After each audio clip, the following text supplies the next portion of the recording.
भौतिक भूगोल में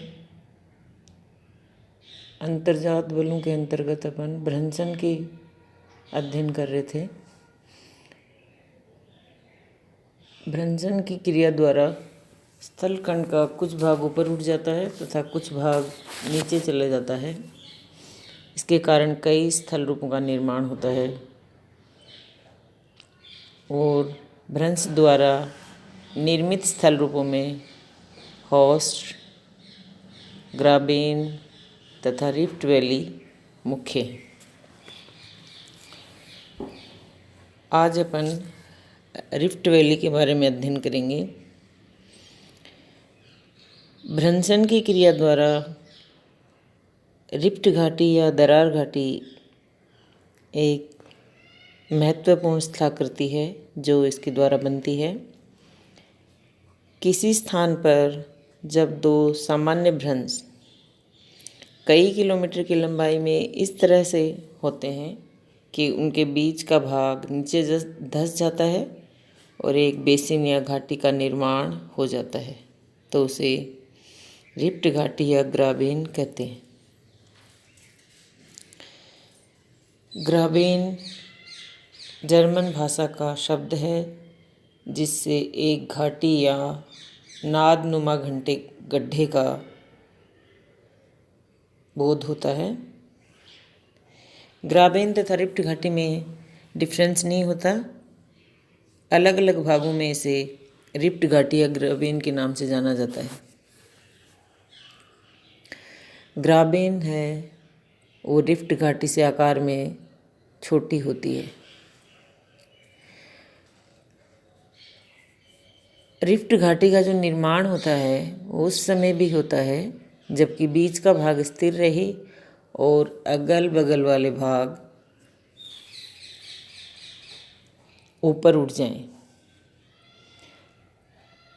रिफ्ट घाटी लंबी तथा संकरी लेकिन गहरी होती है।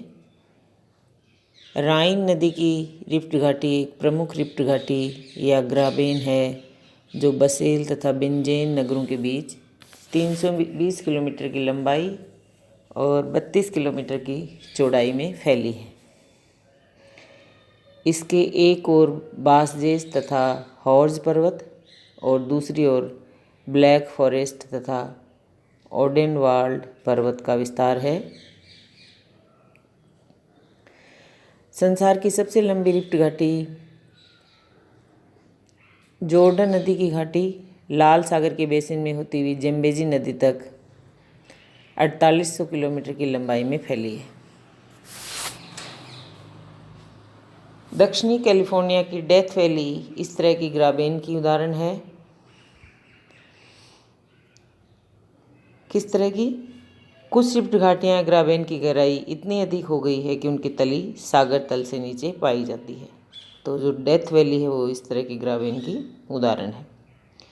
एशिया का डेड सी रिफ्ट घाटी का एक महत्वपूर्ण उदाहरण है जिसकी तली सागर तल से 866.93 मीटर नीचे है।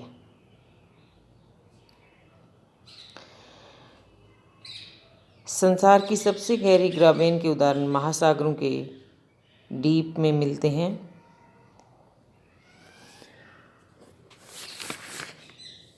भारत में नर्मदा नदी की घाटी को रिफ्ट घाटी का उदाहरण बताया जाता है, लेकिन ये विषय अब भी विवादास्पद है।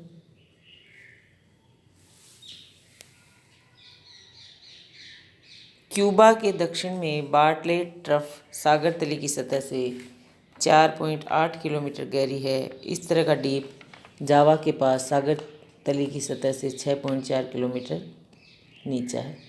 संसार का सबसे गहरा फिलिपाइन डीप 10.43 किलोमीटर तक गहरा है।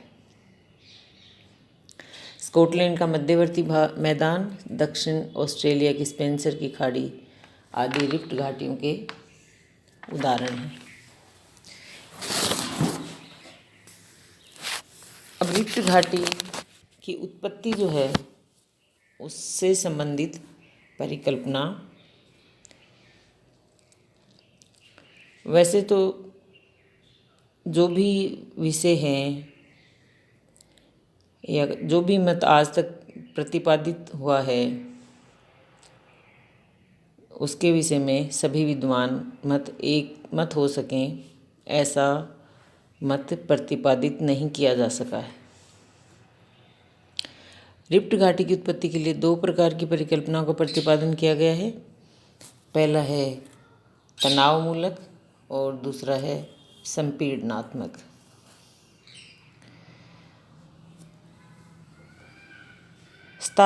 तनावमूलक परिकल्पना में शताब्दियों पहले रिफ्ट घाटी की उत्पत्ति के विषय में जिस मत का प्रतिपादन किया गया था उसके विपरीत मेहराब के बीच पत्थर या ईंट के गिरने से निर्मित रिक्त स्थान के रूप में रिफ्ट घाटी की उत्पत्ति की परिकल्पना की गई थी। यानी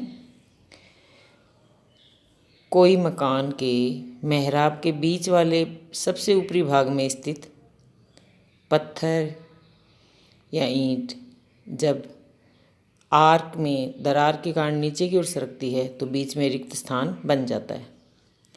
इसी तरह भूपटल पर चट्टानों में तनाव के कारण दो खंडों के विपरीत दिशा में खिसकने के कारण उनके बीच का भाग जब नीचे सरक जाता है तो रिक्त स्थान का निर्माण होता है। इसे ही रिफ्ट घाटी कहते हैं। लेकिन ये जो परिकल्पना है इसकी आलोचना की गई क्योंकि कई गलत अवधारणाओं पर आधारित है। जैसे मकान के मेहराब के नीचे रिक्त स्थान होता है, अतः बीच का पत्थर आसानी से नीचे सरक सकता है, परंतु भूपटलीय चट्टानों के नीचे रिक्त स्थान नहीं होता है, अतः बीच वाले चट्टानी भाग को नीचे सरकने में कठिनाई होगी और ये तभी नीचे सरक सकता है जबकि नीचे स्थित मैग्मा का स्थानांतरण करने में समर्थ हो। यदि ये संभव है तो रिफ्ट घाटी के निर्माण के समय ज्वालामुखी क्रिया होनी चाहिए क्योंकि स्थानांतरित मैग्मा ऊपर आने का प्रयत्न करेगा, लेकिन अनेक गहरी रिफ्ट घाटियों में ज्वालामुखी क्रिया के कोई लक्षण या प्रमाण नहीं मिलते हैं। अनेक प्रयोगों के आधार पर यह बताया गया है कि रिफ्ट घाटी के निर्माण के समय सक्रिय ज्वालामुखी क्रियाएं स्थगित हो गई थी। ये तभी संभव हो सकता है जबकि लावा के निकलने का मार्ग बंद हो गया होगा। यदि तनाव द्वारा विस्तार के कारण रिफ्ट घाटी का निर्माण होता है तो लावा का निकलना बंद नहीं हो सकता। इसके विपरीत संपीड़न द्वारा संकुचन होने से ही लावा का निकलना बंद हो सकता है। इस आधार पर तनावमूलक परिकल्पना को मान्यता नहीं मिली।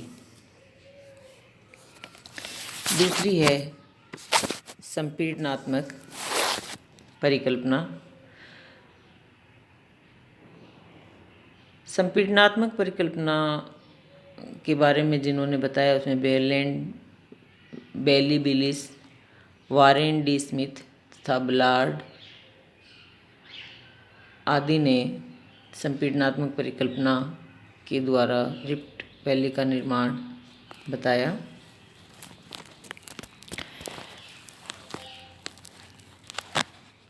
बेरलैंड नामक विद्वान ने अल्बर्ट झील तथा रुवेंजोरी खंड का तथा बेलीबिलिस ने मर्त सागर खंड का अध्ययन करने के बाद ये बताया कि रिफ्ट घाटी का निर्माण तनाव द्वारा न होकर गहराई वाले दाब के कारण होता है।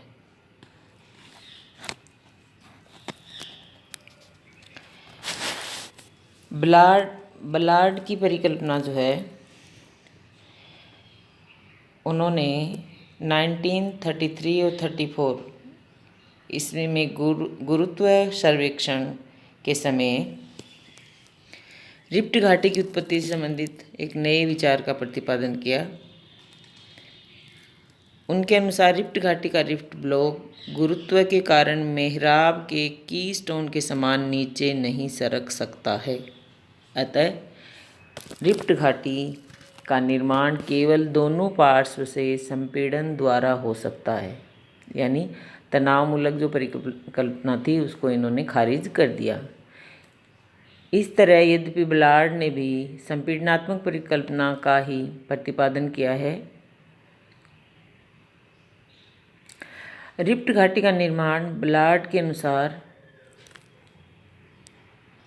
एक बार में नहीं होता है, बल्कि कई क्रमिक अवस्थाओं में होता है, यानी भिन्न भिन्न स्टेजेज में होता है।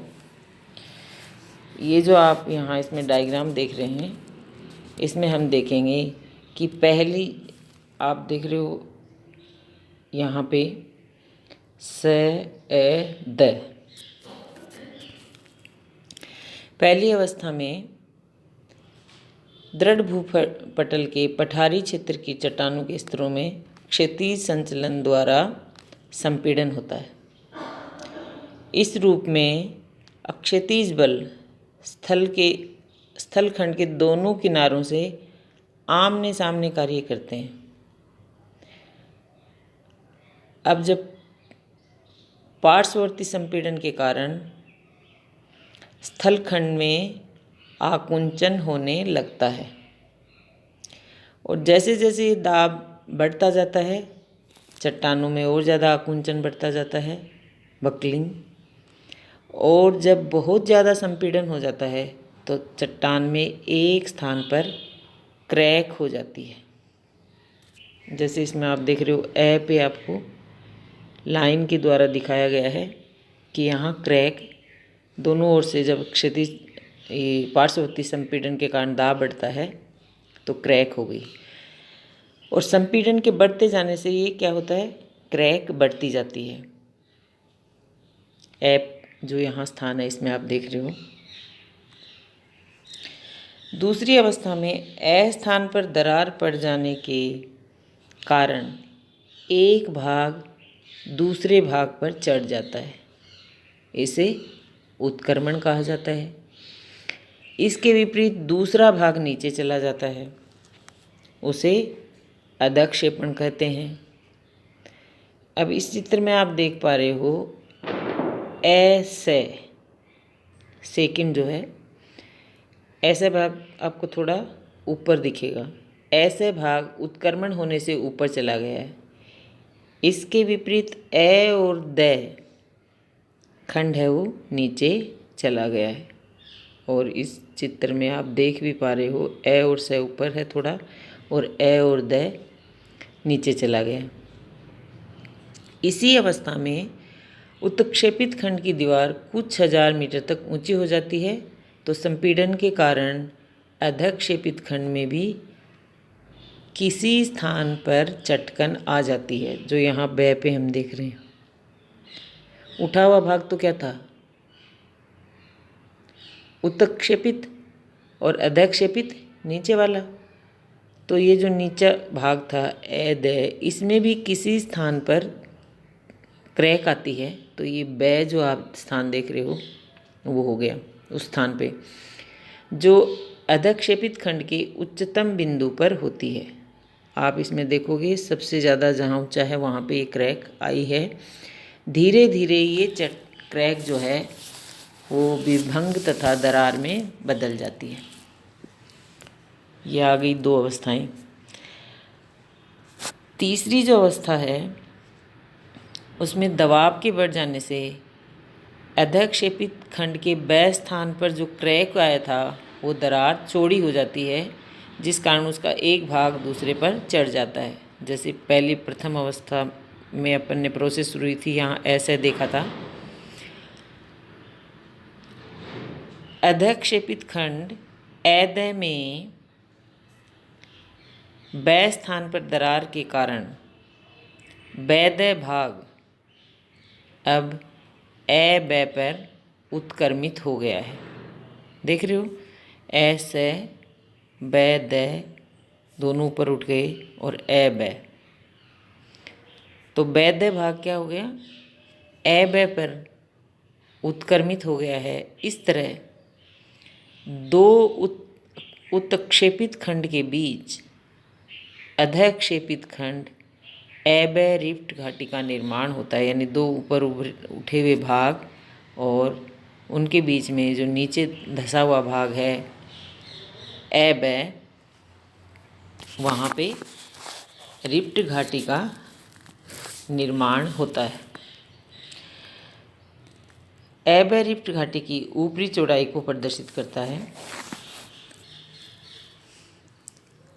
तो यहाँ हमने जो बात मुख्य देखी वो ये कि क्रैक पड़ती है, फिर आपकी वो क्रैक धीरे धीरे बढ़ती जाती है, एक उत्तक्षेपित एक ऊपर की ओर चला जाता है भाग, फिर दूसरी अवस्था ही एदे में भाग पे दोबारा क्रैक पड़ी। इस तरह से दोनों तीसरी अवस्था में दोनों साइड में उत्तक्षेपित और बीच में एक अधक्षेपित खंड एबे में रिफ्ट घाटी का निर्माण हो गया। अब जो बलार्ड महोदय हैं उन्होंने रिफ्ट घाटी की चौड़ाई के विषय में भी बताया है कि ये जो चौड़ाई है रिफ्ट घाटी कौन सी एबे, ये चट्टानों की जो लोचकता होती है, इलास्टिसिटी और गहराई और अधः स्तर के घनत्व पर आधारित होती है। अगर घनत्व अधः स्तर का 3.3 मान लिया जाए तो 20 किलोमीटर गहराई पर रिफ्ट घाटी की चौड़ाई 39 किलोमीटर होगी। इसी तरह 40 किलोमीटर की गहराई पर चौड़ाई 65 किलोमीटर होगी। किसकी चौड़ाई? एबे, जो रिफ्ट है वैली बनी है। इस तरह से बलार्ड महोदय ने रिफ्ट घाटी की उत्पत्ति और उसकी विभिन्न समस्याओं को सुलझाने का प्रयास किया है, लेकिन वर्तमान समय तक भी रिफ्ट घाटी की कई समस्याओं का निदान ना तो तनावमूलक परिकल्पना से हो पाया, ना संपीड़नात्मक परिकल्पना से ही हो पाया है। तो ये था अपना रिफ्ट वैली, किस प्रकार से इसका निर्माण होता है। आप इसको, ये जो डायग्राम बना हुआ है, इसको रिफ्ट वैली जब बनाते हैं किस तरह इसका निर्माण होता है, तो उसमें आपको इस डायग्राम की सहायता से दर्शाना होगा।